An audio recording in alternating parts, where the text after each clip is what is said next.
Sir എനിക്കിപ്പോ ഇഷ്ടം പോലെ വേർഡ്സുകൾ കിട്ടുന്നുണ്ട്. ഒരുപാട് വേർഡ്സുകൾ ഇപ്പൊ തന്നെ ഒരുപാടായി. എല്ലാ ഗെയിംസുകളും നല്ല അടിപൊളിയായിട്ടുണ്ട്. ഇതുപോലത്തെ എന്തെങ്കിലും ഗെയിംസുകൾ ഇനിയുണ്ട്? സംസാരിക്കുമ്പോൾ വാക്കുകളൊക്കെ ഇഷ്ടം പോലെ വാക്കുകൾ ഒരുപാട് കിട്ടുന്നുണ്ട്, വേർഡ്സുകൾ ഒരുപാട് കിട്ടുന്നുണ്ട്. വൊക്കാബുലറി ഒരു 15 സെക്കൻഡ് ചലഞ്ച് ആണ്. ഓക്കെ, അപ്പൊ ഒരു 15 സെക്കൻഡിനുള്ളിൽ മാക്സിമം വെജിറ്റബിൾസ് പറയാ.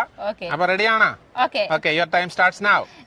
Cabbage, cucumber, cauliflower, carrot, beans, cabbage, tomato, onion, potato, chilli, garlic, beans,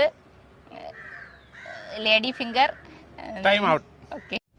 potato, onion, tomato, ladies finger, cabbage, beetroot, cauliflower, elephant യാമ, ബീൻസ്, ക്യാരറ്റ്, ഡ്രം സ്റ്റിക്ക്. 2 എണ്ണം കൂടുതൽ പറഞ്ഞു കേട്ടോ. വിന്നറാണ്. നന്നായിട്ട് പ്രാക്ടീസ് ചെയ്തിട്ടാണ് എന്നെ തോപ്പിക്കാൻ പറ്റിയത്. ഓക്കെ, അപ്പൊ കുട്ടികളായിട്ടൊക്കെ ഇങ്ങനെ പ്രാക്ടീസ് ചെയ്യണം. എങ്ങനെയുണ്ട് ഗെയിം? ഓക്കെ, നല്ല ഗെയിം സാർ.